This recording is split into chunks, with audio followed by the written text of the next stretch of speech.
Спасибо. That's all about my Russian. Yes, right. I'm a host. I will introduce you for my colleagues in Russian. And I will translate you. Yes. Okay.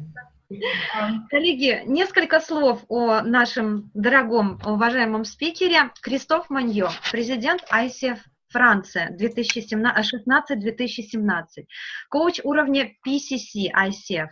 У Кристофа богатейший опыт в бизнесе, поскольку он на протяжении 20 лет работал на рынках капитала, а также он в прошлом член правления французского филиала Международного инвестиционного банка. И в 2010 году Кристоф стал оказывать услуги коучинга руководителем высшего звена.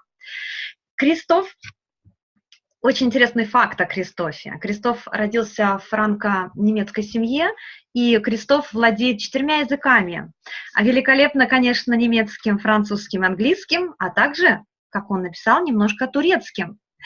Ну и тема выступления Кристофа – как продавать executive коучинг и устанавливать свои цены. И, коллеги, для тех, кто присоединился к нам впервые в этой комнате сегодня, конечно же, мы приветствуем вас в рамках открытия Международной недели коучинга. И для тех, кто еще не знает, что для нас переводит, хочу отдельно представить переводчика.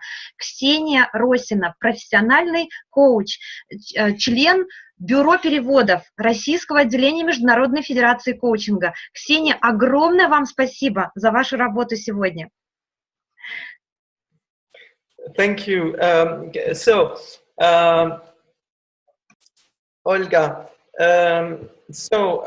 I had thought about giving you some advices and trying to think what makes a coach, a successful coach, in order to be able to sell your business and make money. And then I thought, okay, if I give my advices, it might not be the best thing to do, since I have no idea about the Russian market and about what can be your concern or even your cultural environment. Mm-hmm. So I thought about first asking you about what are your burning questions. Mm-hmm. Okay, if I can translate that far, and it will make people think about questions. Yes. Я думала о том, что, ну вот хорошо, я расскажу о своем опыте, у меня его много, мне есть чем поделиться, но потом я подумал, но это же только мой опыт, я абсолютно не имею никакого представления о том, что происходит на рынке executive коучинга, коучинга руководителей в России. Поэтому, если у вас какие-то есть конкретные вопросы, пожалуйста, задавайте. Я все равно буду рассказывать о том, что я знаю, но всем будет полезнее, если вы будете участвовать. All right? Thank you. So, if you have some questions, I'm happy to listen first, and then I will ask you. I will offer you an exercise to help you. Make a step forward, and then a few exchange after on the exercise, and then maybe we can go into what works for us in France. Если у вас есть вопросы, сейчас уже задавайте, я их выслушаю, дам конкретные ответы, потом мы поделаем небольшое упражнение интерактивное, а потом я расскажу, что происходит на рынке executive коучинга во Франции. So, does anyone have a question to start with? Есть у кого-то вопросы? Well, I'll start. Я начну, у меня есть вопрос. Может быть, это вдохновит других. My question is it different? Executive coaching, is it different from normal coaching? I don't know. Is there any other approach to those executives? Но мой вопрос в том, executive coaching, он вообще отличается ли от коучинга простых смертных? Есть ли там какой-то другой подход? Как-то по-другому в комнату входить, я не знаю, что-то делать другое? Okay. Но это мой вопрос. Может быть, у кого-то еще есть? I will maybe note all the questions and then give you a few answers after. If are there any other question? Есть у кого-то еще вопросы? Потому что Кристофу было бы удобнее записать все и ответить последовательно на все. Если можно, есть вопрос. Наиболее такие типичные или часто встречающиеся запросы именно в executive коучинге. What are the most often themes or topics for executive coaching? What do they want to be coached in? Okay. Спасибо. Спасибо. Часто ли бизнес-коучинг перерастает в лайф-коучинг? Как это происходит? Спасибо. Добрый день. Okay, another question is, how often does executive coaching transfers to life coaching? And if so, how often it does and how it happens? Okay. Okay. Any other questions? Еще вопросы? Да, Ксень, на что должен настроиться коуч, если у нас была изначально тема по ценообразованию, да? Да, на какой внутренний настрой коуча должен быть, когда он продает коучинг, Since pricing is the main topic, what should coach be aware of? What should we tune in ourselves to sell executive coaching or sell coaching to executives? Okay. Еще? Можно я? Да. Да.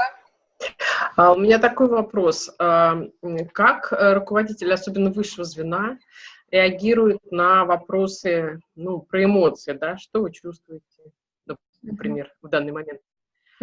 И на вопросы про кто. Вот, кто вы там, кем себя ощущаете, и так далее. Спасибо. How do executives respond to questions about emotions? What do they feel? Who they are? All the emotional things we want to reach in them. Okay. Okay. I will start with this, and maybe some other question will raise. So, is executive coaching different than other approaches, and how often executive coaching transfer to life coaching? I think both are quite connected. Executive coaching is not, for me, in my opinion, something different in the approach than life coaching. Executive coaching, по мнению Кристофа, не очень отличается от life-коучинга. Okay. But the difference between executive coaching and life coaching lies in the fact that there is an additional element in the coaching process, which is the company.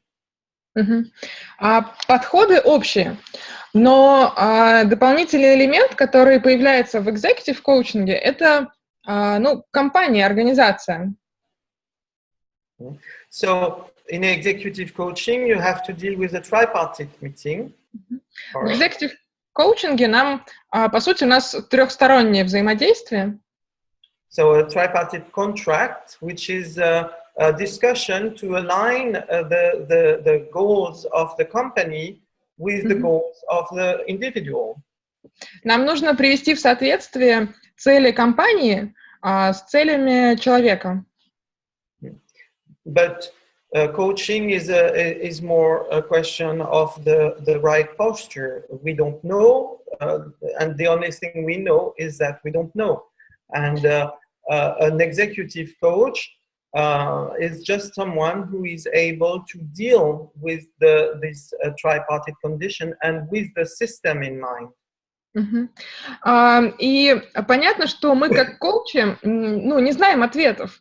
И здесь все то же самое. Просто экзекутив-коучи отличаются тем, что у них есть понимание системы, и они умеют работать с этими двоякими запросами, двоякими целями организации, целями человека. So the approach is more systemic. Это более системный подход. And we also coach the system. И мы также коучим систему. And this happens in the tripartite meetings. И это происходит в вот этих встречах с заказчиком, клиентом и коучем. But as well as for every life coaching or executive coaching, we deal with the intention and the values of the person, of the company. We set the goals, the result indicators. We look at the future vision and the vision of the person on his future and the company. Но остальное все то же самое. Мы что в лайф-коучинге, что в экзекутив-коучинге работаем с целями, задачами, ценностями человека, с его будущим, с его установками и так далее. And we deal also with the relationship and with the action plan. И мы также работаем с его отношениями и с планом действий. And we do systemic reflection. So we look at all the more at all the parallel processes that are involved. И мы работаем с системной рефлексией. Мы смотрим на то, какие процессы еще присутствуют в жизни человека. Но это вот про бизнес как раз. Смотрим, что еще у него есть. This is why it is very important for an executive coach to have the legitimacy of a former career in the business. Поэтому очень важно экзекутив-коучу иметь какую-то карьеру, которой можно доверять, значимый опыт в бизнесе, понимание бизнеса. This brings the coach a legitimacy which is internal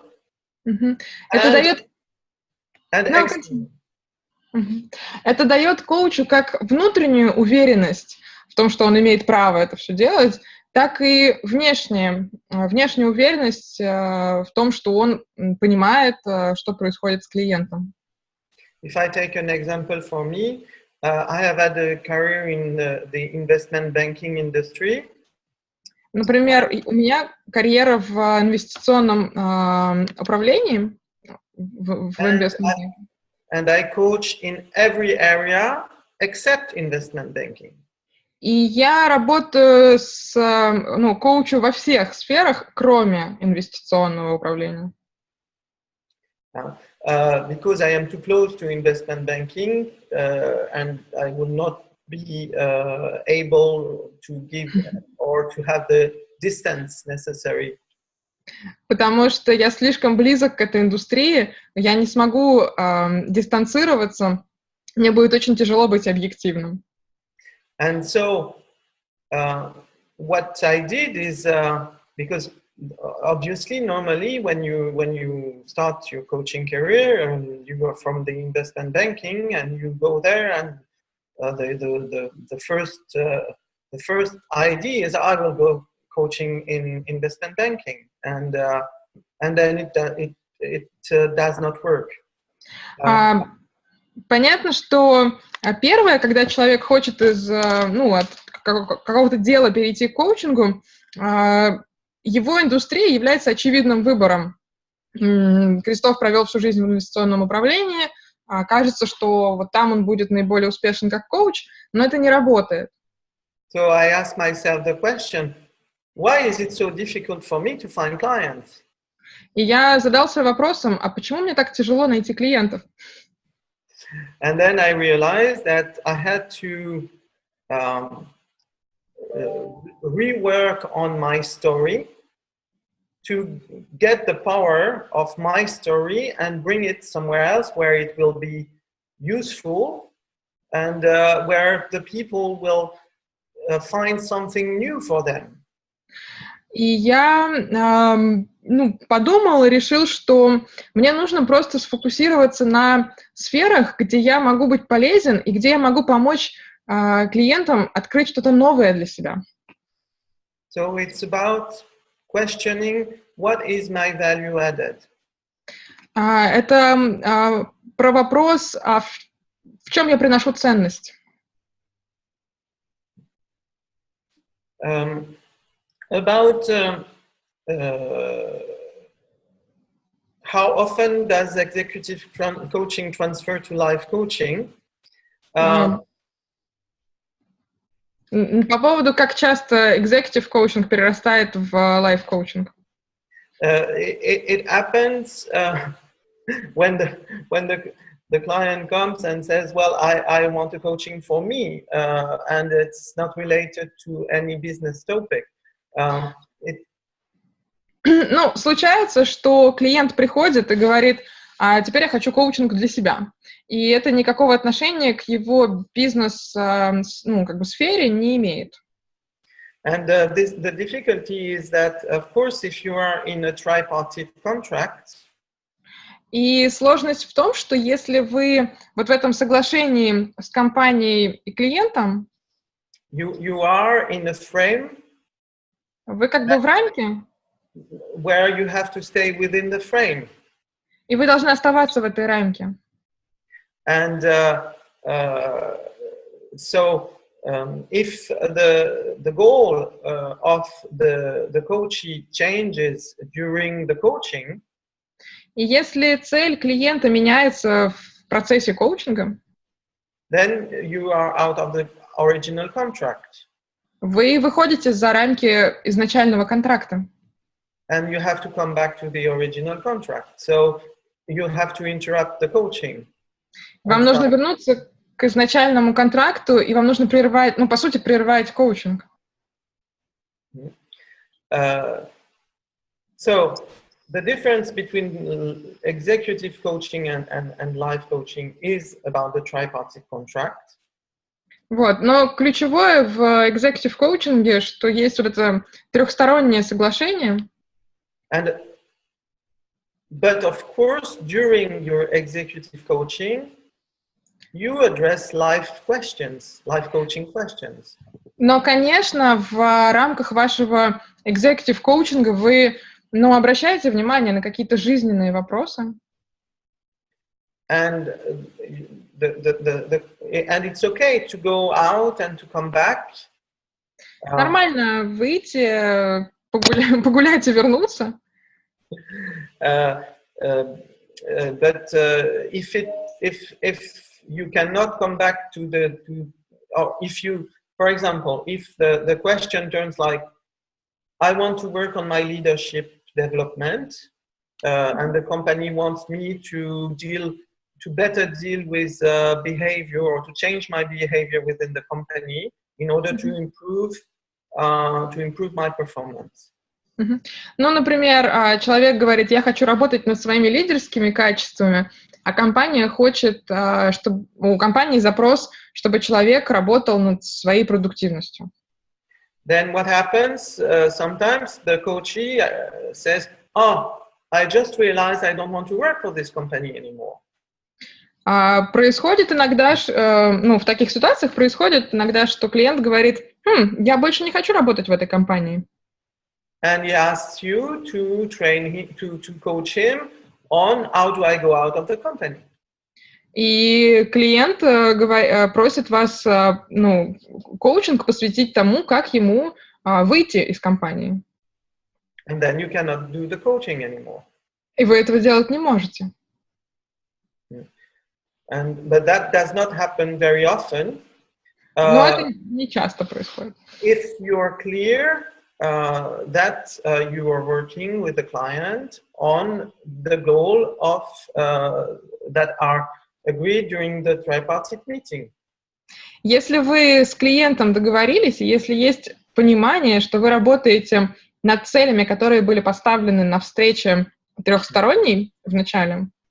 So this is the difficulty. It is this tripartite meeting is essential in order to have an alignment of the goal where the coachee is really willing and for whom these goals really make sense. И вот эта трехсторонняя встреча в начале, она такой краеугольный камень.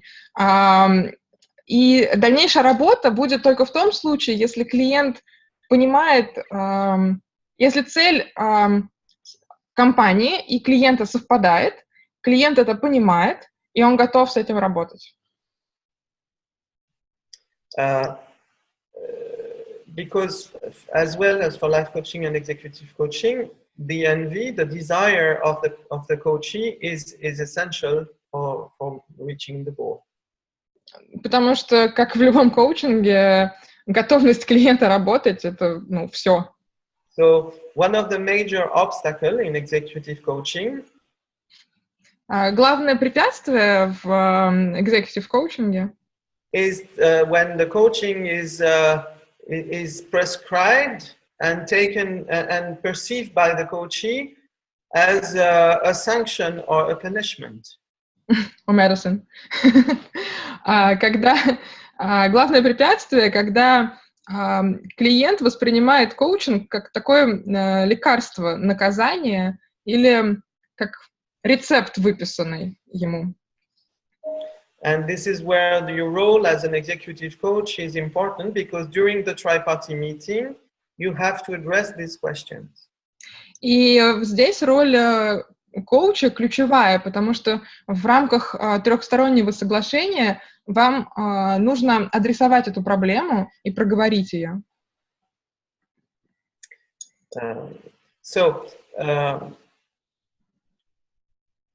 It's all about the person. Это все о человеке. It's same as life coaching. То есть так же, как и в лайф-коучинге. But with this dimension on the top of it. Но еще с надстройкой в виде компании. And so it does not, to answer the question, how often does executive coaching transfer to life coaching? I would say either never or always. Поэтому, отвечая на вопрос, как часто коучинг, executive коучинг переходит в лайф-коучинг, либо никогда, либо всегда. Because you're much more global. In executive coaching, you also deal with the private life of the executive. You also deal with his relation to work, with his relation to his family, with his relation to its goals, its personal goals and stakes. So it's always, I would say.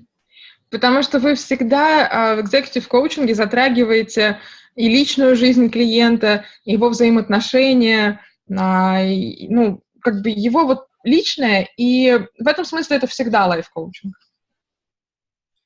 Now to the question, did I answer your question? Наталья, ответили на вопрос? Мы вам. Да, спасибо большое. Yes, thank you so much. Thank you, Natalia. So now about the most topic in executive coaching. Да, часто встречающиеся темы в executive coaching. That's a good question. Хороший вопрос. It's very often about behavioral issues. Часто о поведении, каких-то проблемах, связанных с поведением, видимым поведением. But also about the limits and the relation towards the limit. Do I know my limits? How do I go over my limits? Но еще предел возможностей часто обсуждается. Где предел моих возможностей? Выхожу я за него, не выхожу? Хочу, не хочу выходить за него? Такие вот темы. It's about someone who has reached a level he's now an expert, he's a good expert, he has done a little bit of management, and now he will be going into an executive board. Ну или, например, человек достиг профессиональной экспертизы, он потрясающий эксперт, теперь ему предстоит новый шаг, он становится членом управления, новые какие-то вещи для него. And so it is a big change. Да, это большие перемены. Because it's a completely different way of working. Потому что это совсем другая работа. And so we call that maybe sometimes leadership development. Иногда мы это называем развитие лидерских качеств. But it's more about developing their self-confidence and their confidence in the others. Но это больше про развитие их уверенности в себе и уверенности в других.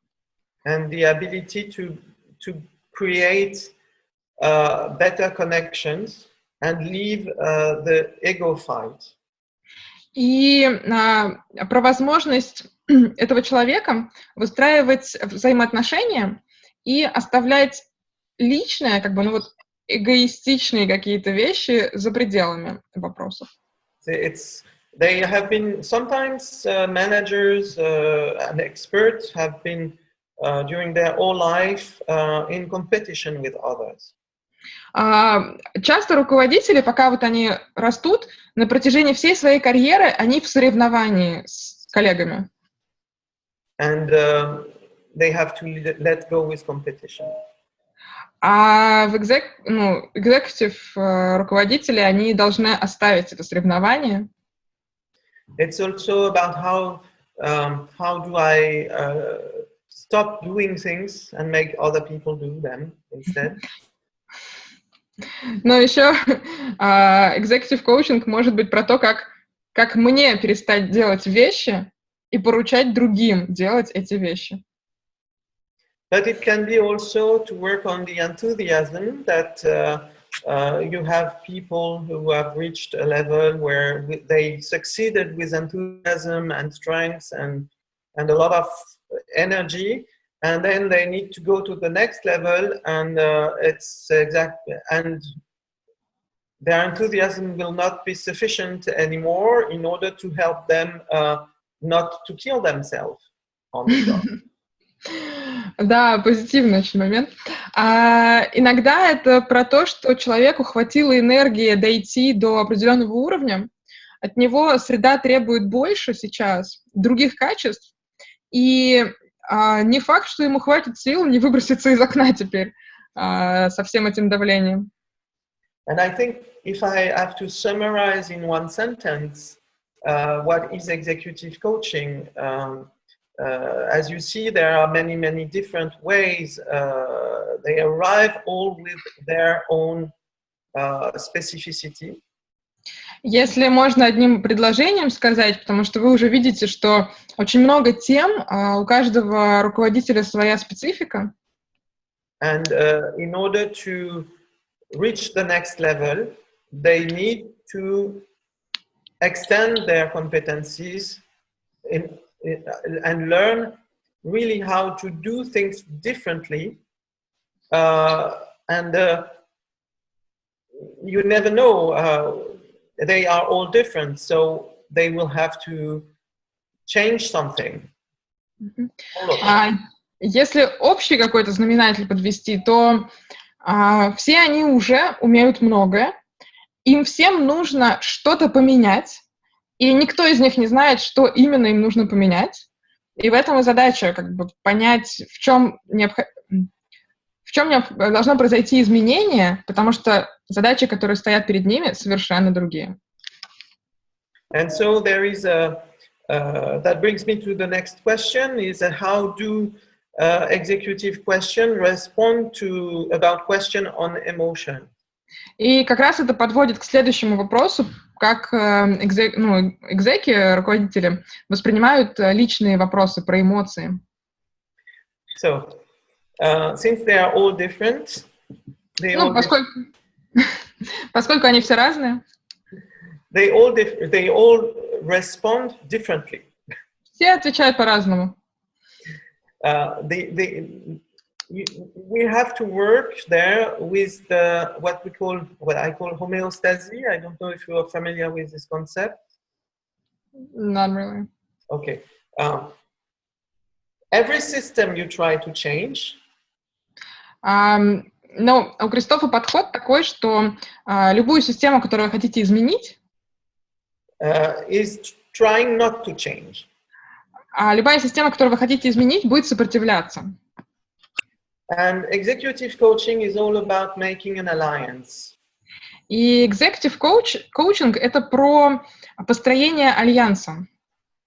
And you have also to make an alliances with this way of resisting the change. И в том числе построение альянса, чтобы противостоять противостоянию. I'm explaining myself. If you have, for example, an engineer, ну, например, у вас инженер какой-нибудь, very used to analysis and to not being into emotions. Который привык не быть в эмоциях. If you want to bring in on the area of emotions, и вы хотите его переключить в это эмоциональное поле, you have to enter through the analysis door. Вам нужно все равно идти через анализ. If you have someone very sensible and very sensitive, you have to. Yeah. Если у вас кто-то очень чувствительный и такой эмоциональный сам по себе, what most of the time is challenge will be about what do I do with all this sensitivity. Перед ними часто стоит проблема, что им делать со всей этой эмоциональностью. And so he is not less analytical, obviously, than the engineer. И, разумеется, он менее аналитичный, чем инженер.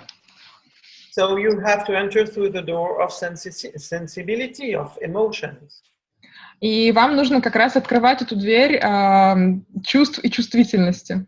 And go with him into this analysis area so that he analyzes his emotions. И привести его как раз к анализу, только к анализу своих эмоций.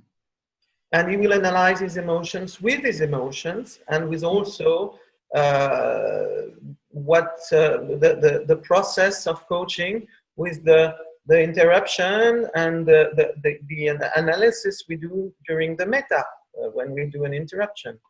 Ну и ему как раз нужно будет научиться анализировать свои эмоции и работать с ними через вот эти, через прерывание и по сути вот через коучинговые инструменты. So it's really all about listening and making an alliance with them where they are and starting where they are to bring them somewhere else where they want to go. Ну, то есть процесс заключается в том, что вы начинаете с построения этого альянса и начинаете оттуда, где они сейчас уже есть, ну и как в любом другом процессе идете с ними туда, куда они хотят прийти. And it's true that there is a real challenge with some executives who are not who will tell you, oh no, emotions, it's about therapy, I don't want to go there. Действительно, бывает так, что руководитель говорит, эмоции — это все про терапию, нам как бы не надо туда. And it's a difficult. You have to be very patient, in fact, because they will go there. И вам нужно просто проявить терпение, потому что, конечно, они туда придут. But you have to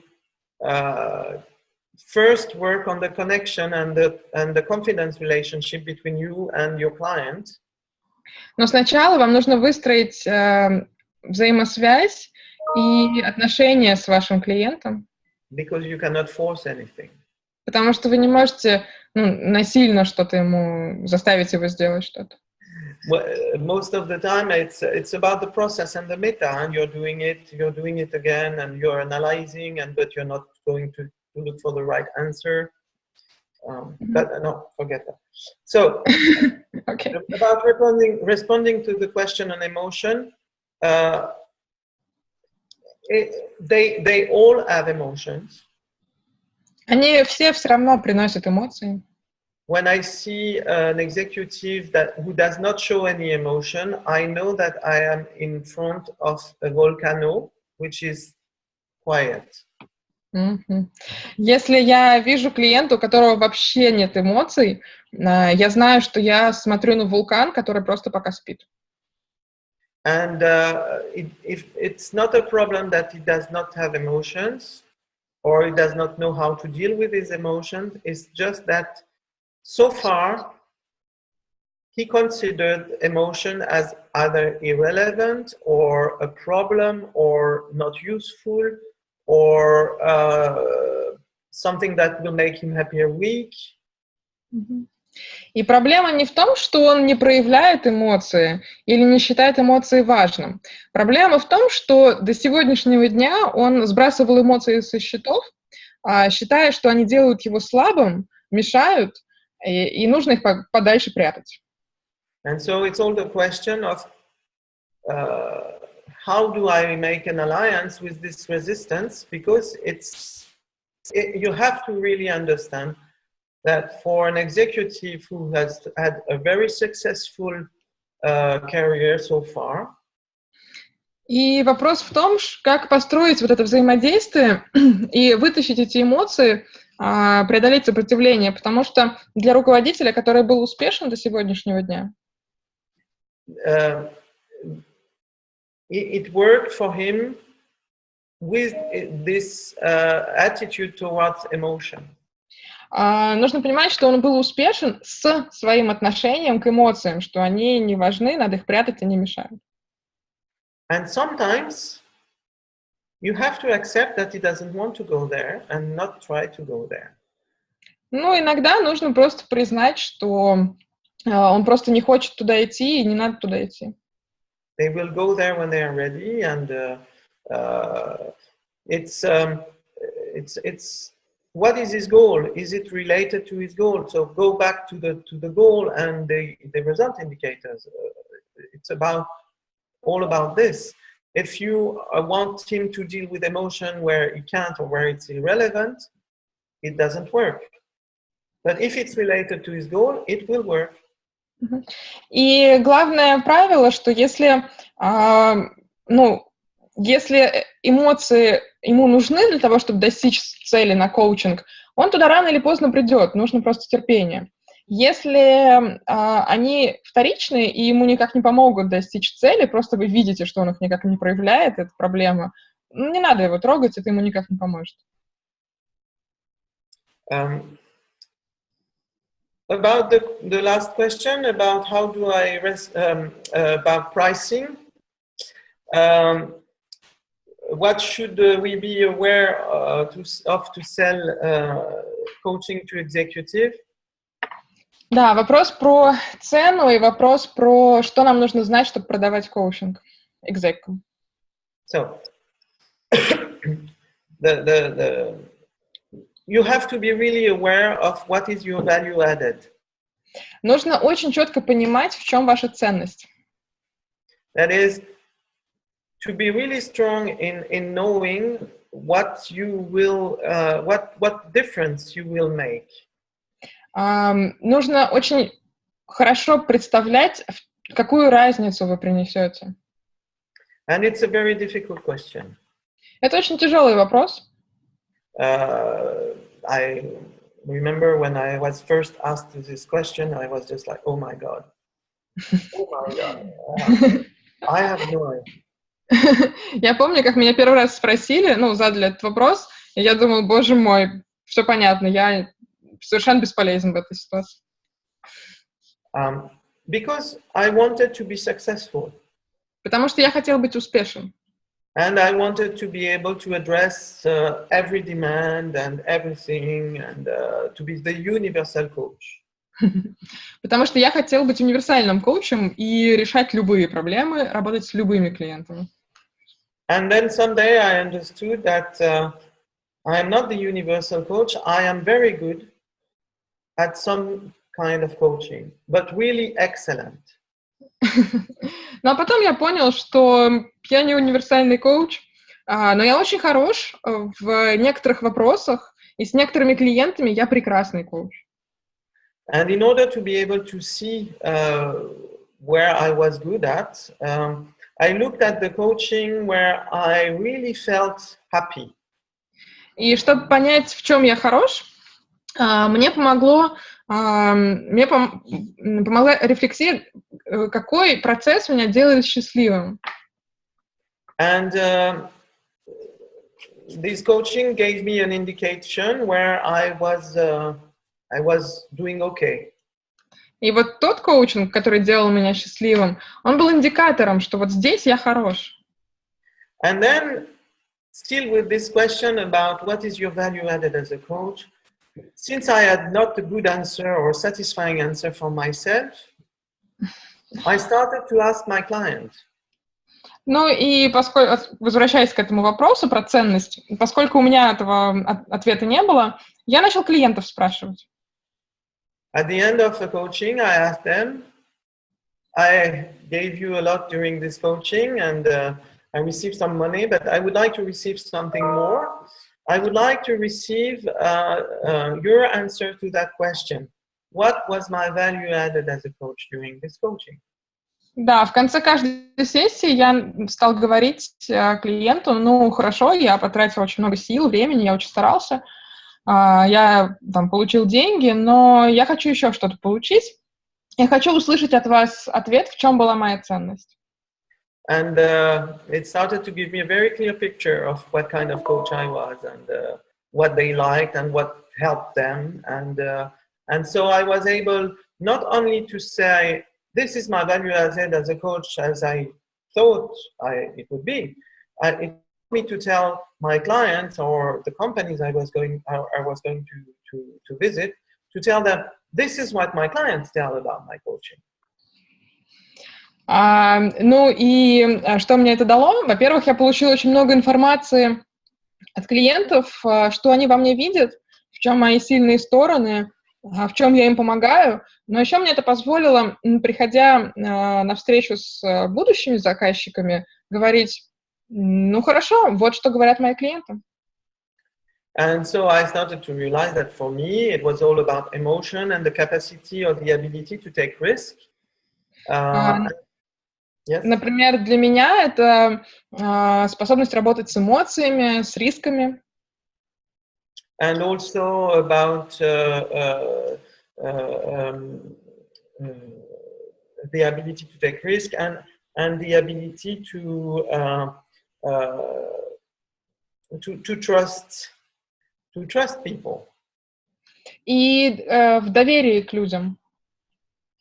And it speaks to some executives because they are not able to trust people sometimes. И часто это звучит заманчиво для руководителей, потому что они не умеют доверять людям иногда. Or their challenge is about to take risk. Или им предстоит какой-то риск взять на себя, и им нужно подумать об этом. The risk to do differently, the risk to imagine that maybe the way we work now is not going to work anymore in 1-2 years and we have to anticipate and change. Ну, например, риск изменений или риск того, что ему нужно принимать сейчас решение, пока он не готов или не знает, к чему они приведут. And also I use a negative way of saying things. If you want someone to help you on organization, don't come to me. Но если, например, клиент хочет, чтобы ему кто-то помог в вопросах организации, к Кристофу не надо приходить. You've noticed it because I was even late during the 2-hour call today. So. Но Кристоф пошутил, что, видите, даже опоздал немножко на встречу. So I really work on my strengths and tell them these are my strengths, and I'm sure of it. I know. И я стараюсь фокусироваться на сильных сторонах и говорить, вот мои сильные стороны. Я знаю их. And since you're working with people who know, because all executives, they know better than you, they know better. They need to have someone in front of them who knows. И поскольку руководителям важно видеть перед собой человека, который знает, они все знают, что им нужно, и они просто выбирают того, кто знает. So in order to be chosen as an executive coach, during your meetings with the company and even your first meeting with the leader sometimes, you have to be everything but coach. И поэтому на встречах с заказчиком, на первой встрече с компанией, вы должны быть всем, но не коучем. If they got these strengths in front of them, then they feel more comfortable, they feel more confident, they feel safe, and so they choose you, and then you can start to be the coach. Да, суть в том, что вы на встрече, на первой встрече, когда вас выбирают, вы сам с собой являетесь, клиент видит в вас то, что ему нужно, ну, если ему это нужно, он видит эти качества, которые он ищет, и он начинает доверять, а потом вы уже включаетесь как коуч. So, since it was a very counterintuitive for me because I was a coach, I wanted to be a coach, I had to be trained and I had to be supervised on being a leader in front of a leader. Но для меня это на самом деле было не очевидно, и поскольку я хотел быть коучем все-таки прежде всего, мне пришлось научиться, прям пройти тренинг, как быть лидером перед лидером. And during this elaboration for me, I decided that I was going to join the board of ICF in order to be able to develop more in this posture of a leader. И вот тут пришлось присоединиться к правлению ICF, чтобы еще больше развить в себе эти лидерские качества, быть лидером в какой-то ипостаси. And I knew I was there when I was elected chairman of the board. И я понял, что я развил в себе лидерские качества и добился нужного результата, когда меня выбрали президентом. So, and then I had the story also to tell them, I understand what you're going through because I'm going through exactly the same things. И после этого у меня уже была возможность говорить клиентам, я знаю, через что вы проходите, я сам сейчас прохожу через то же самое. And so you build up your legitimacy, you become what you want to be. Ну и вы таким образом выстраиваете вот эту легитимность, вы становитесь тем, кем вы хотите быть, и в глазах руководителя вы имеете право его коучить. So since, and this will bring me to the question about the value of it and how much money you ask for it. Ну и к вопросу, сколько денег брать. Since it demanded tremendous effort and a lot of work to achieve this. Поскольку колоссальные усилия требуются, чтобы достичь такого опыта и знаний.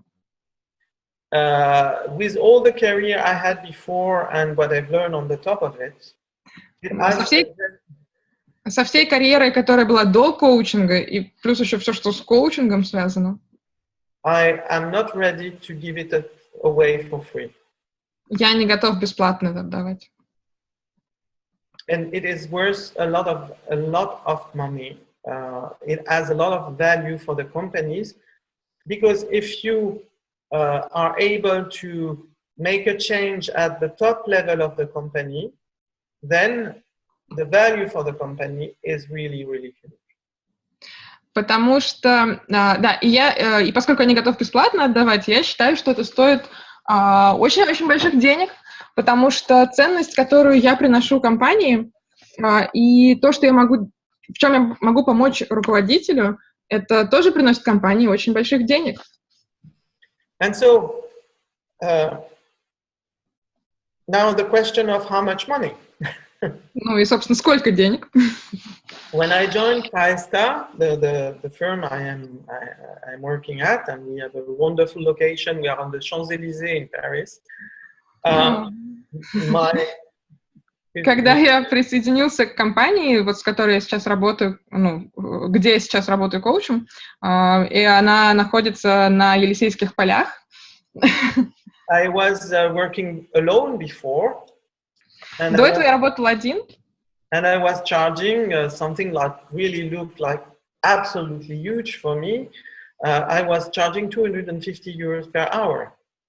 И когда я работал один, я брал 250 евро в час. Для меня это казалось огромными деньгами. Because I had some references about my therapist or my doctor who were only charging me between 40 and 80 euros per hour. Ну, потому что я смотрел, там, сколько с меня терапевт берет или врачи, и они там брали примерно 40 евро в час. So 250 euros, wow, it was tremendous because I was a young coach. Before, when I was in the bank, I made more money, but there, I didn't dare. Ну, да, и понятно, что когда я работал в банке, я, конечно, больше денег зарабатывал, но по сравнению с моим терапевтом и врачом 250 евро казалось огромными деньгами. And so my mentor in the firm here told me, "Wow, you're at 250. Oh, this is going to be a problem because I'm just wondering how you will be able to charge 50,000 euro for a coaching of 6 months." Ага. И когда я пришел работать вот в нынешнюю организацию, мой ментор здесь посмотрел, такой, 250 евро в час.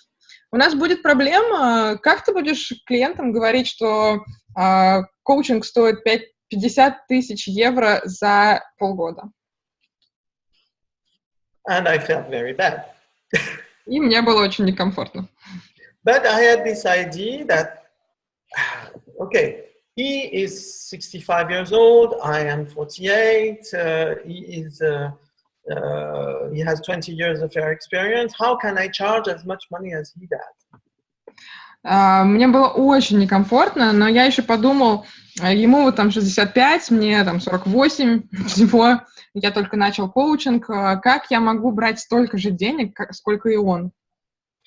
And this is the wrong question. Это неправильный вопрос. The right question was the question I asked to a client who came to visit me, and it was a woman, executive. She was working for a perfume company, and she was coming with this question: is how can I find a life back? I am traveling everywhere in the world. Правильный вопрос случился, когда ко мне пришел клиент, женщина. Она была одним из высших руководителей парфюмерной компании. И запрос ее был, как мне вернуть свою жизнь, как мне найти смысл жизни снова.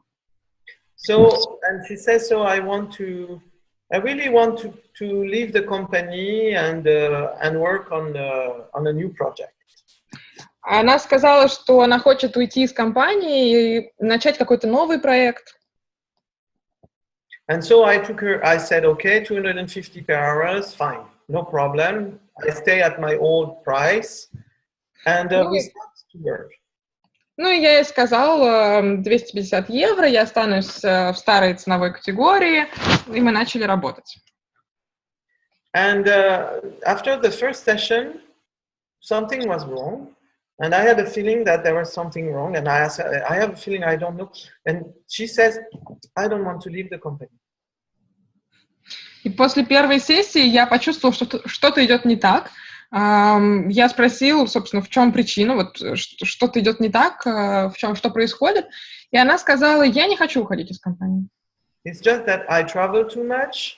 I don't see my kid. For example, next week I have to go to Lima in Peru, and then from Lima to Singapore, and then from Singapore to Indonesia to Jakarta, and then from Jakarta back to Paris in 1 week.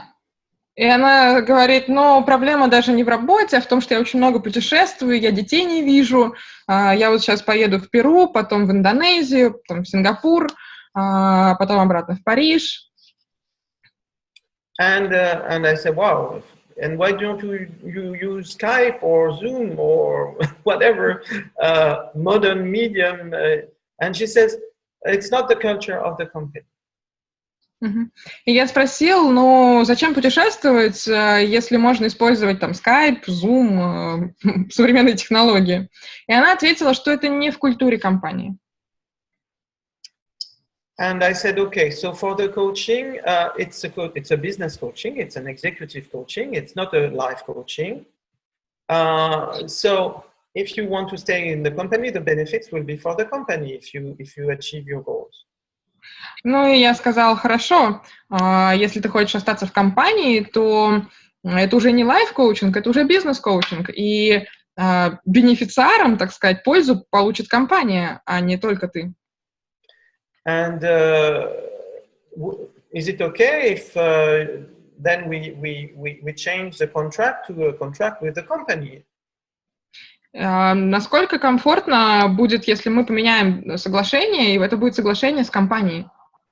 And she said, yes, of course, I would be very happy with that, and we decided to do that. Ну, она сказала, да, конечно, это будет замечательно. В общем, на то мы решили. And so I asked her, well, now we have to talk about the price, because the price of coaching for an individual is not the same as the price of a coaching for a company. And she said, of course. И мне пришлось сказать, что, ну, хорошо, тогда изменится цена, потому что цена коучинга, ну, корпоративного отличается от коучинга индивидуального. And I asked her, how do you travel when you take a flight from Paris to Lima and then from Lima to Singapore? Я спросила, а как ты вот билет берешь? Какой это билет вот, до Лимы, а потом в Сингапур? And she said, I travel first class. Она сказала, я путешествую первым классом. How much is a plane ticket first class from Paris, Lima, Singapore? Сколько стоит билет первым классом Париж, Лима, Сингапур? She said 20,000 euros. 20 тысяч евро. I said, this is going to be the price of your coaching. Это будет ценой твоего коучинга. And it worked. Сработало. So it's all about having the right references to compare with. Мысль в том, что вот в этой ценообразовании, в этом, все зависит от аналогий, которые вы можете привести. Это все в сравнении.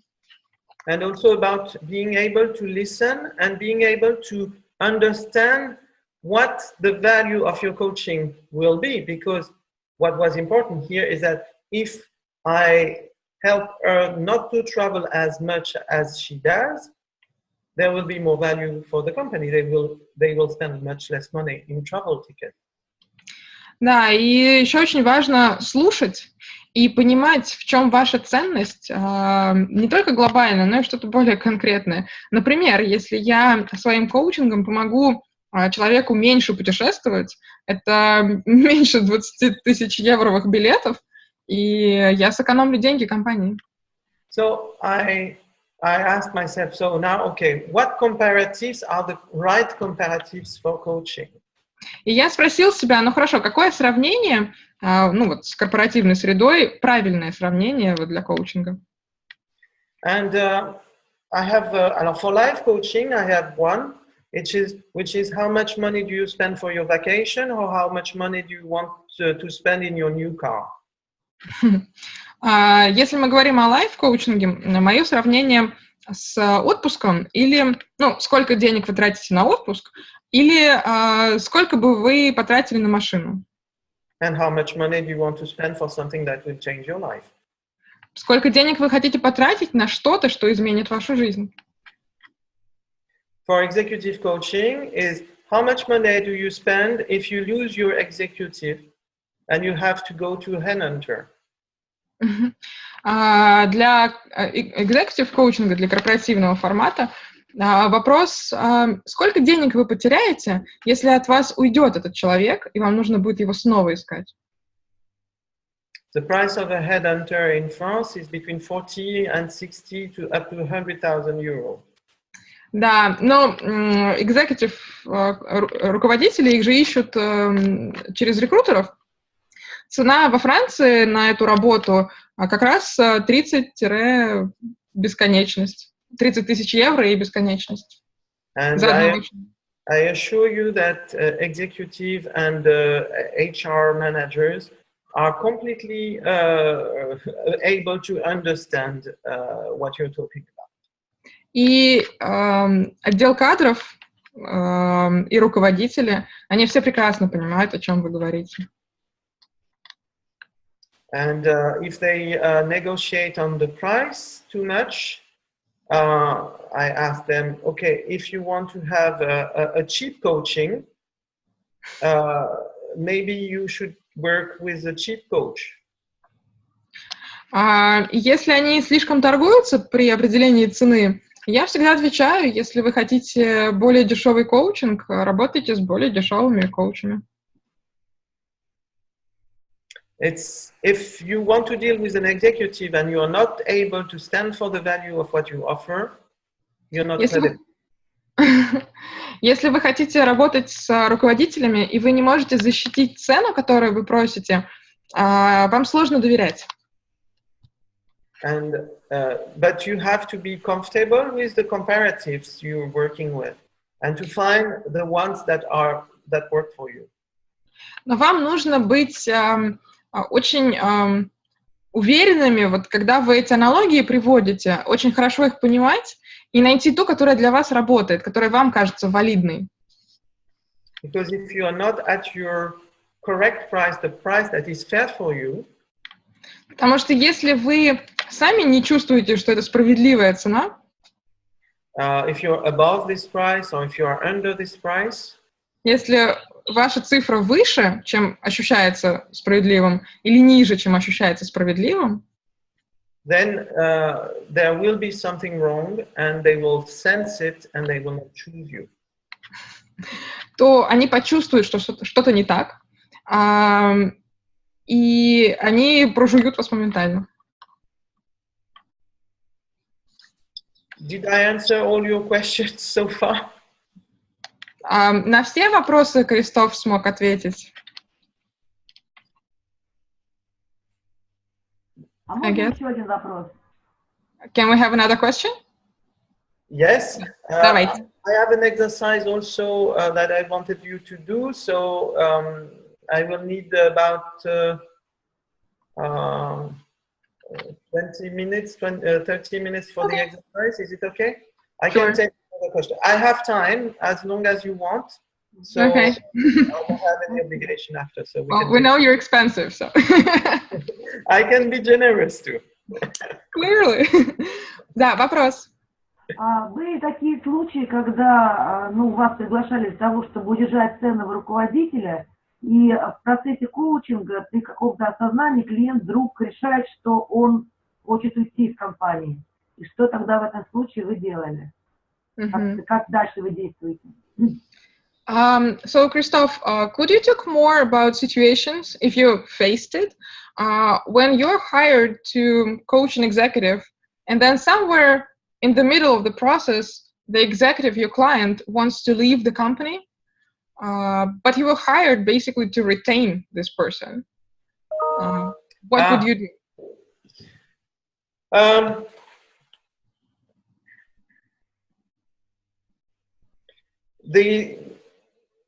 If you're hired to retain someone, then you're hired for the wrong question. Если вас наняли, вот как вы сказали, чтобы кто-то остался, как-то, да, то это не очень правильный вопрос изначально. You are an instrument of the system to make someone accept something that he doesn't really want. Вас как бы делают инструментом для того, чтобы сманипулировать человеком, заставить его делать то, что он не очень хочет. Coaching is about developing talent, or about developing performance, or about developing yourself. It's not about making you accept to stay where you don't belong or where you don't want to be. Может быть, я неправильно выразилась, не в смысле вас наняли, чтобы он остался, а просто это ценный сотрудник, и за него готова компания платить, вот в этом смысле. И в процессе коучинга, ну вот что-то осознает, и вдруг он решает. Вот в этом случае. But what if you were hired not to retain, but I don't know, just to develop his skills, and then somewhere in the middle? Alors, this is exactly why the tripartite meeting is there. Но для этого нужна начальная встреча на троих. And it's very important to be clear on the goals of the coaching with the coachee and with the company for the tripartite meeting. И очень важно быть абсолютно прозрачным по поводу целей коучинга и процесса, как с клиентом, так и с компанией. The fact that the goal of the coachee changes in the course of the coaching. Тот факт, что цель коучинга меняется в процессе коучинга, does not allow you to carry on the coaching anymore. не дает вам продолжать этот коучинг. And you have to call or ask your coachee. The way I do it is, it happened to me 2 times, and I then ask my coachee. We are not aligned on the goals anymore between the goals of my client, the company, and between your goal. I cannot carry on the coaching. What do you want to do? Что я делаю? У меня 2 раза была такая ситуация. Вот во 2-й раз точно. Я клиенту сказал, что его цели больше не соответствуют целям компании, о которых мы договорились на первоначальной встрече. Я больше не могу продолжать, конкретно в данный момент. Что вы хотите, чтобы я сделал?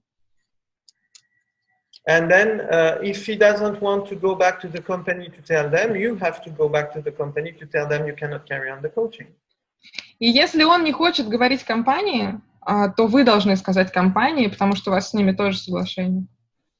And of course, there is a risk that the company might not be very happy that the coachee that's changed his mind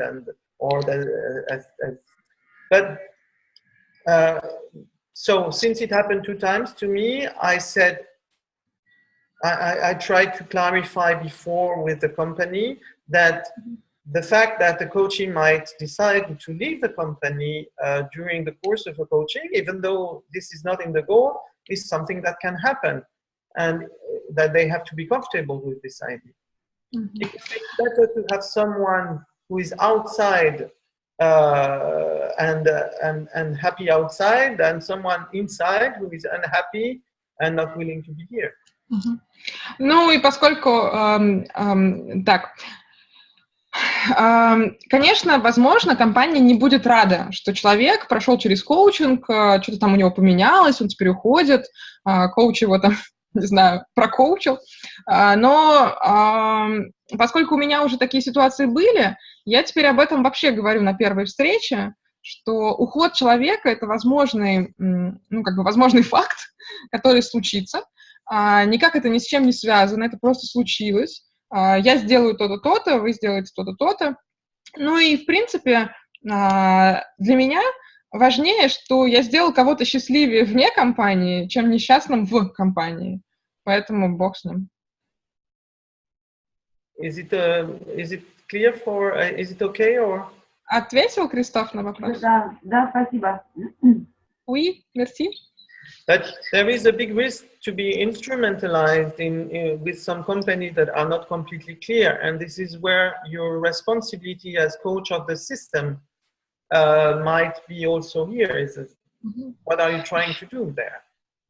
Ну и вы здесь тоже немножко коучите компанию, систему, потому что, конечно, вы не хотите быть инструментом манипуляции, и важно это проговорить и объяснить. И вот эта первая встреча, она немножко раскрывает глаза и компании тоже на то, что будет происходить. And for me, it happened once. I didn't work with the company anymore after, and it was a good thing. Со мной такое 1 раз произошло, когда через меня хотели манипулировать человеком. Я не работал с этой компанией, и это даже хорошо. You have also to be always, if you want to be able to do your job in the best way possible, you have to be ready to lose a client at any time. Если вы хотите выполнять работу наилучшим образом, и для вас это важно, то вы должны быть готовы потерять клиента в любой момент. And it's difficult. Это тяжело. It's one of the main topics I'm working on with my supervisor. Это одна из самых больших проблем, с которой я работаю, над которой я работаю с моим руководителем. Who is not cheap either. Он тоже не очень дешевый. Any other question? Yes? Есть еще вопросы? No. Exercise time. Здравствуйте, можно, да, я? Здравствуйте. Да, вопрос. Да, у меня вопрос, наверное, такой немножко формальный. Поделитесь опытом, пожалуйста, формальные требования на вход рынка executive coaching, то есть дипломы, сертификаты, принадлежность к федерации, на что обращает внимание организация при найме коуча. И второй вопрос. В прошлом году профессиональный коуч-профессия была принята на уровне Министерства труда. Как это повлияло тоже вот на рынок коучинга? Во Франции была принята? Да. Я живу в Бордо, я поэтому слежу за французскими новостями. Спасибо.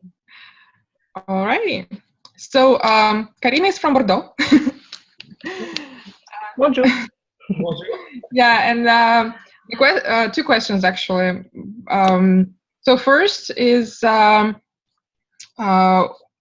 apparently the coaching profession was accepted in some institution recently. How did it influence the market at all? And the second question is, when company selects a coach, how much do they look at credentials, certifications, all these abbreviations after your name? So how important is that? Alors, in France, it's getting more and more important, but we have a market that we are not yet in a mature market, but ICF we have been doing a lot of work to promote the value of PCC, ACC, MCC of the credential. Yes? Рынок во Франции еще не до конца созрел, и в ICF очень много работы проводится по тому, чтобы рассказывать о ценности сертификации, вот все знакомые буквы нам. We have been working with the French Registre du Commerce, Registre National du Commerce des Professions. Мы работаем в том числе и с Национальной палатой коммерции. To have the diploma of the schools who are registered at the NCP recognized as a national diploma. Чтобы диплом тех коучей, которые прошли сертифицированное обучение и получили сертифицированные буковки, чтобы их обучение признавалось реальным образованием. So, in France, we have about 1,000 coaches at ICF. Во Франции примерно 1000 коучей и членов ICF. And we are not very far from 50% of credentialed coaches. И недалеко мы ушли от того, чтобы достичь, половина из них практически сертифицирована. So all these 50%, so 500 coaches. То есть 500 коучей. They speak about how important it is to be in the professionalization path. Они все говорят о том, насколько важно быть сертифицированным на своем карьерном пути. And it's a momentum. We have started ICF France is 15 years old. ICF во Франции 15 лет. And so it's a very slow but unstoppable movement. Это очень медленный, но это непрерывный процесс. So it's But the challenge for each coach who has a PCC or an ACC credential or an MCC credential is to speak about it, to make the client aware about how important it is to be even to be member of ICF, and to give at the beginning of the coaching. I give the link to the ethic code, and I give the email address where they can complain if I am not in the ethical code. Но задача, которая стоит перед аккредитованными сертифицированными коучами, это рассказывать о важности сертификации, о том, что это значит, в том числе и перед клиентами вот это все рассказывать. И, например, то, что Кристоф делает, когда он общается с клиентом, он дает ссылку на сайт ICF, на кодекс этики, кодекс поведения коуча, и дает электронный адрес, куда клиент может написать, если, по его мнению, что-то в действиях Кристофа там выпадает из прочитанного текста. And we have about 2 to 3 complaints per year at ICF France. Да, ну и вот ICF France получает 2-3 жалобы в год. And I have a lot of people calling me about coaches who are doing wrong things and asking me, he did this and this, and when I see they are not in the ICF list, I said, I'm sorry, but there's nothing I can do. И часто мне звонят люди, жалуются на коучей, и я смотрю, они говорят, вот, типа, то-то сделал. Я смотрю, этот коуч не член ICF, и в этом случае я говорю, он не член ICF, и я ничего не могу сделать. So we have a role to play, we as ICF coach, to tell the people that this is a guarantee, at least it's worth what it is, but this is better to deal with a coach that has signed an agreement on ethic and who is in a process of professionalization. It's better to work with a coach like that than to work with a coach who is untrained or trained but does not want to be involved with anything like that.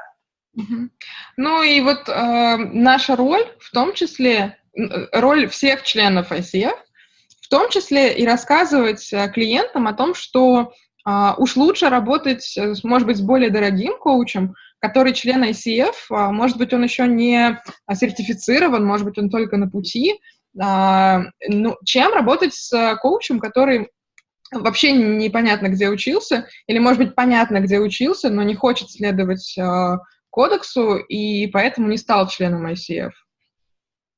We are all ambassadors of our profession.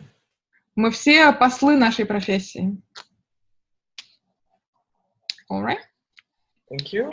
Наверное, еще было про требования от организации, на что они обращают внимание. Членство в федерации важно для них или для самих организаций? Кристоф как бы ответил, что не суть важно. But is it important to have ICF credential when you get hired as a coach? Do they ask about it at all?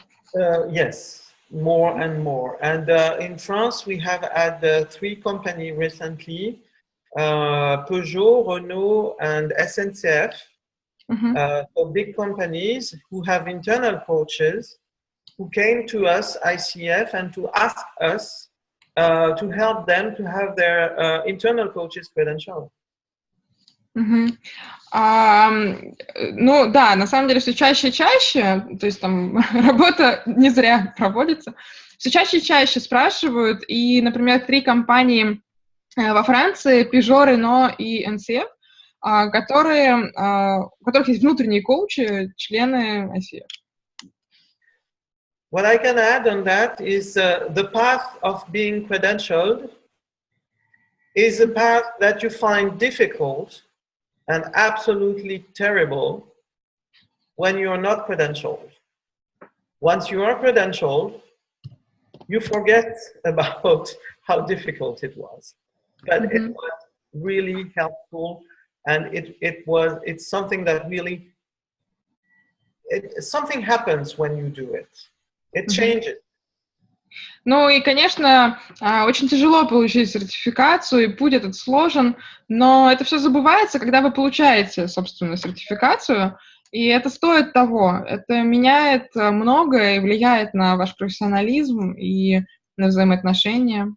There is a question from the audience, but I think you might have said something about it, but just in case. How often does issues of ethic complaints occur in executive coaching? And we're interested in issues that are resolved with ICF or third parties. We have an ethical committee. As I said, we have 1 or 2, maybe sometimes 3 complaints every year. But there are more issues like someone is using, he says he's a PCC, but he doesn't have renewed his ICF credential, or a stupid question like that. For ethical questions that occur or that happen during the coaching, it's mostly, I have ethical dilemmas sometimes during my coaching, and I deal with that with my supervisor. Отвечая на вопросы аудитории, часто ли вопросы этического характера возникают, которые потом решаются с помощью ICF и третьих сторон, во Франции? Кристоф упомянул, что 2-3 раза в год приходит по электронной почте жалоба какая-то.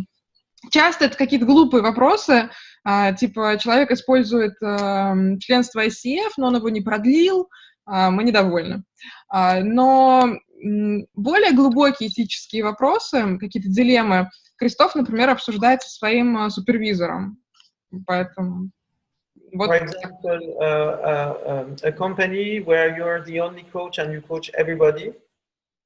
Но в компании, где вы там единственный коуч и всех коучите, there is an ethical dilemma because you are in the system, you belong to the system. Есть всегда этическая дилемма, потому что вы как нанятой системой принадлежите системе. So somehow it's your duty to bring another coach in the system or 2 other coaches in the system. И это, каким-то образом, это все-таки обязанность ваша привлечь еще коучей в эту систему, непредвзятых коучей. Because you cannot do your job as well as if you were really external. Потому что вы не можете сделать, по мнению Кристофа, свою работу как внутренний коуч так же эффективно, как внешний коуч. And this is also one of the justification of why you're paid so much. И это тоже одна из причин, почему внешние коучи так дороги. Потому что, есть мнение, что они более эффективны в своей непредвзятости. Because if you don't pay your coach enough so that they have to take a lot of coaching and take everything and never share anything, they sometimes become part of the system, and this is manipulation somehow. Потому что если коуч на зарплате, например, то вообще непонятно там с конфиденциальностью, но еще он должен набрать много-много-много сессий, чтобы оправдать себя, и тогда вообще непонятно, куда уходит его энергия, там, раскрывает он, не раскрывает, и все становится как-то размыто.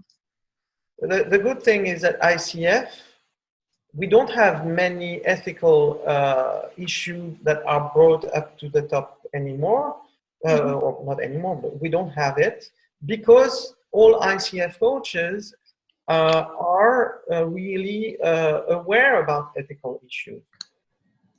И в ICF Франции у нас нет каких-то этических прям проблем, на самом деле проблем, потому что сертифицированным коучем ICF или там членом ICF, все-таки важно не допускать этой ситуации, и они знают, что не надо допускать.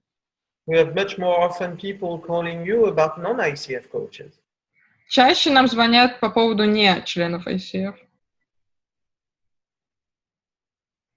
And this happens quite a lot.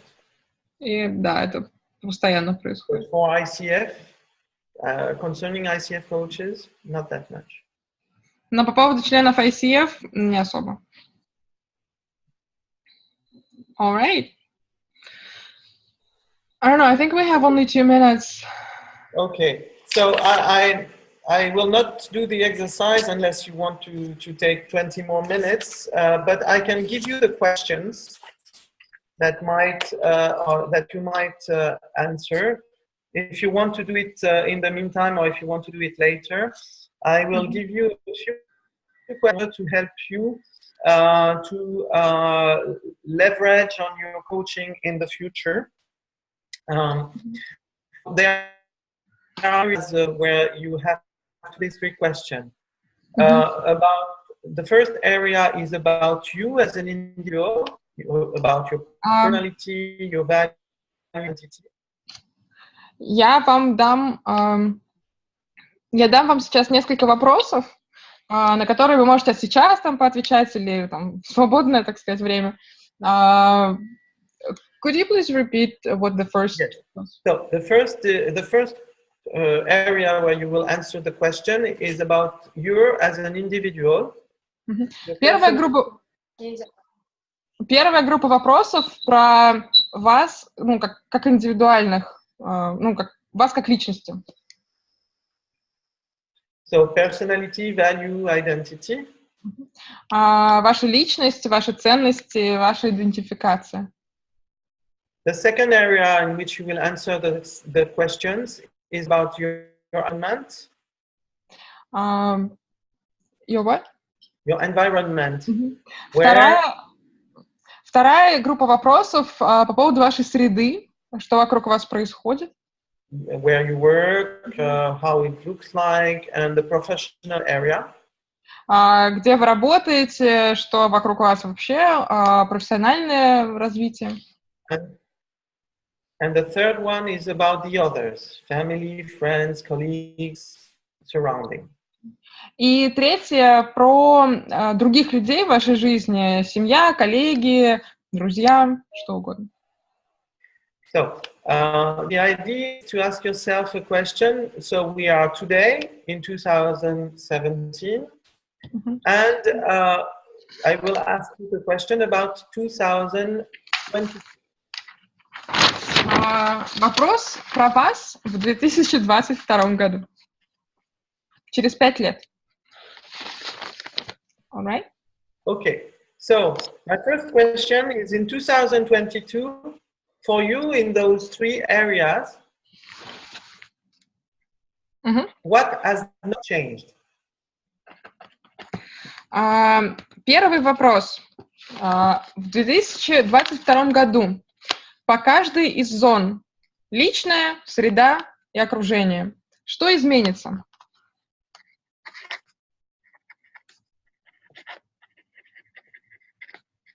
All right.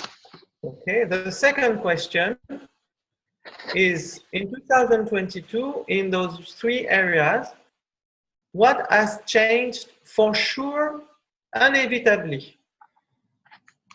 Второй вопрос. Опять, по каждой из этих зон в 2022 году. Что изменилось безвозвратно?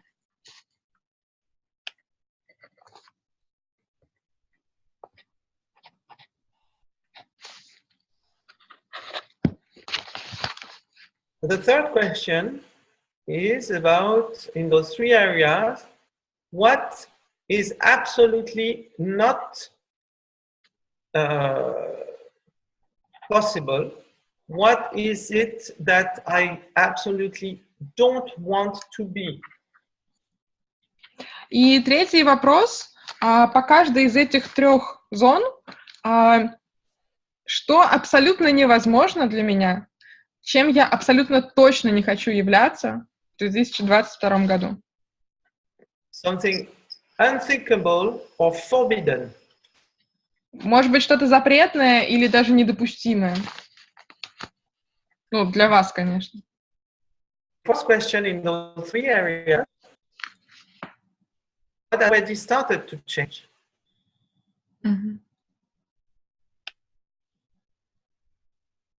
Did you hear me? Hello? Oh, hi. I think you're breaking down a little bit. Yes. The fourth question in those three areas, what has already started to change? Да. Первый вопрос, что уже начало меняться в каждой из трех зон? The fifth question, where are my major uncertainties in those three areas? Пятый вопрос, что мне не очень... Каковы главные непонятные для меня моменты в каждой из этих зон? And the last question,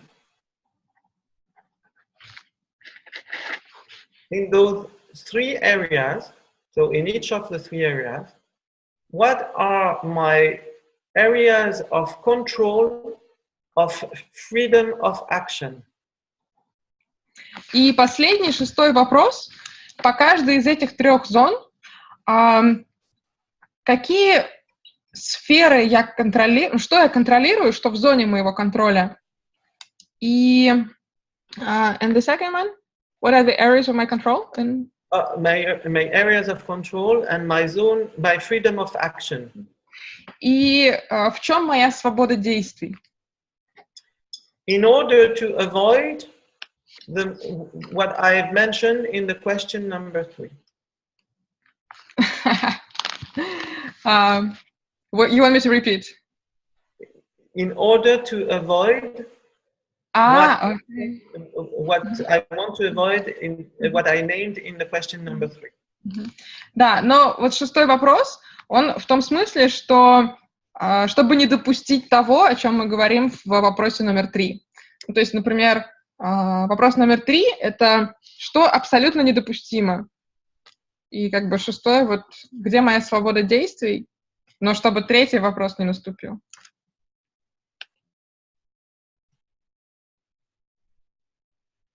All right? All right. So I don't know if you have time to answer all these questions, but I don't know, I'll ask the audience. Коллеги, а вы хотите доделать это упражнение или вы хотите подумать наедине с собой?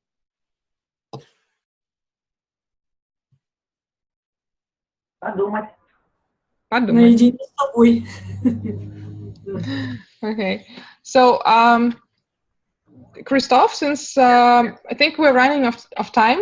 Yes. So, if you could, so most of people will have to leave because they have families, etc. yeah, me too. But if you could tell us the end of the exercise or what we should do. At the end of the exercise is just to help you see that if you answer to the last question, you have everything in your hands in order to start to work. It's possible to avoid the worst, and it's even easy to avoid the worst, as if you do the exercise well, you know exactly what you have to do or not do if you want to avoid what you fear.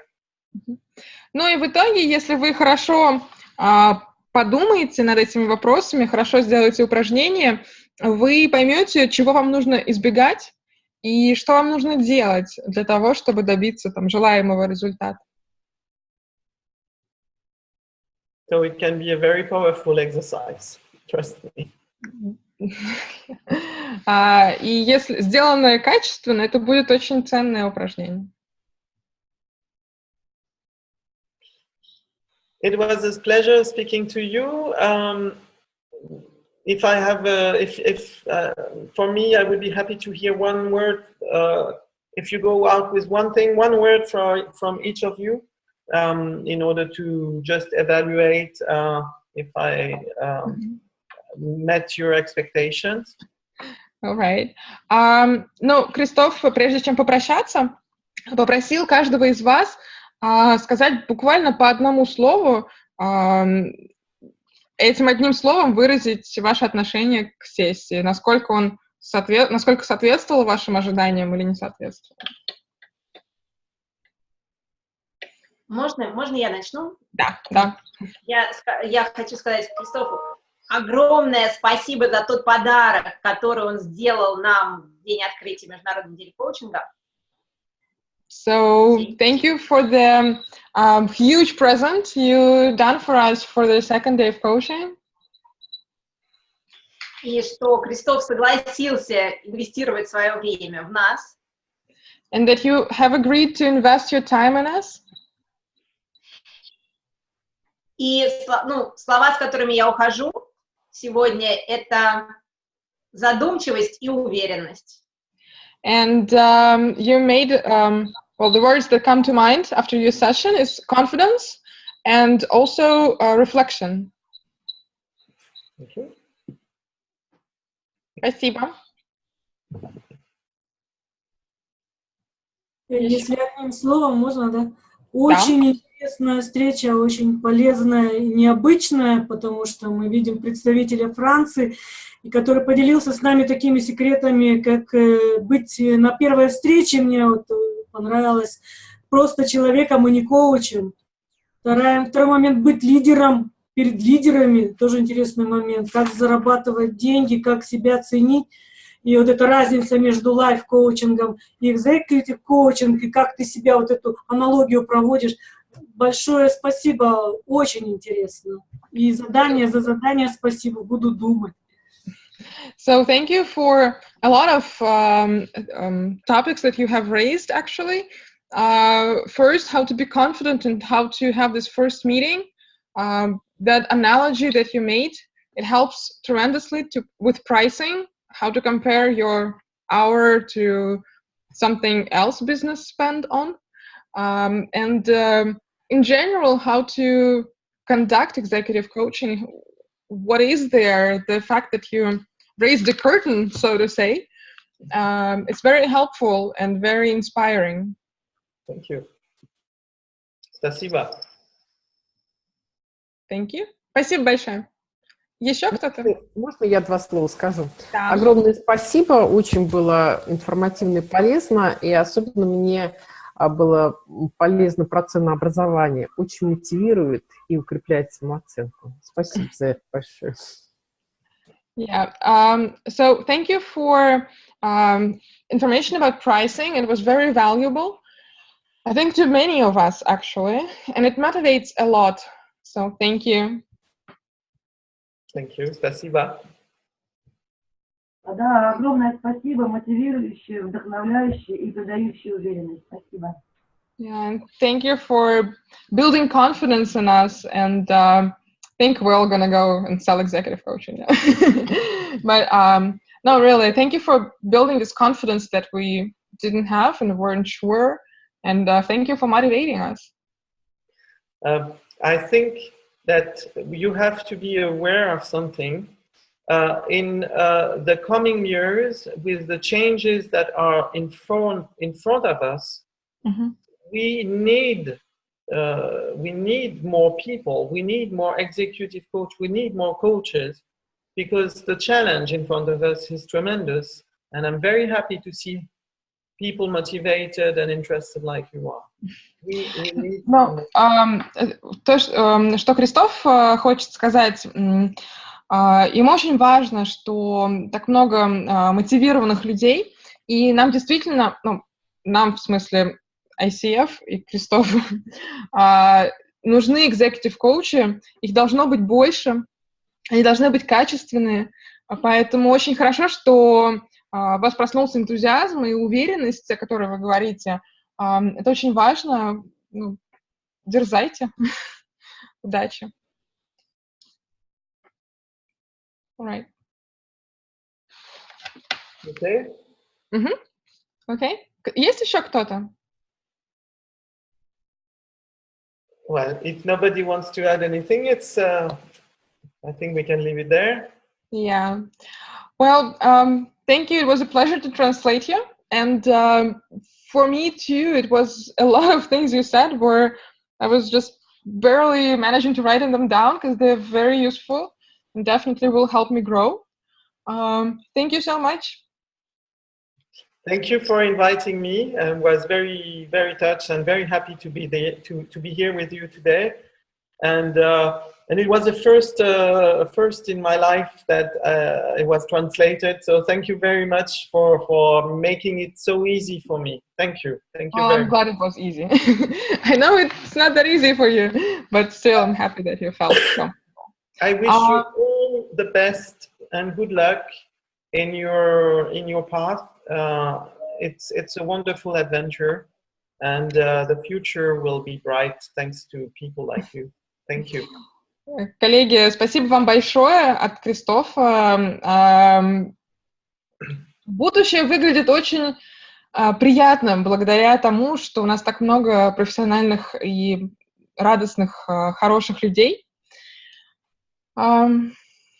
Удачи, опять-таки, от Кристофа в наших начинаниях. И он очень рад, что эта сессия была полезной. Thank you, Christophe. Au revoir. Au revoir. Comment dire en russe? How do you say in Russian? До свидания. До свидания. Да. Goodbye. Goodbye.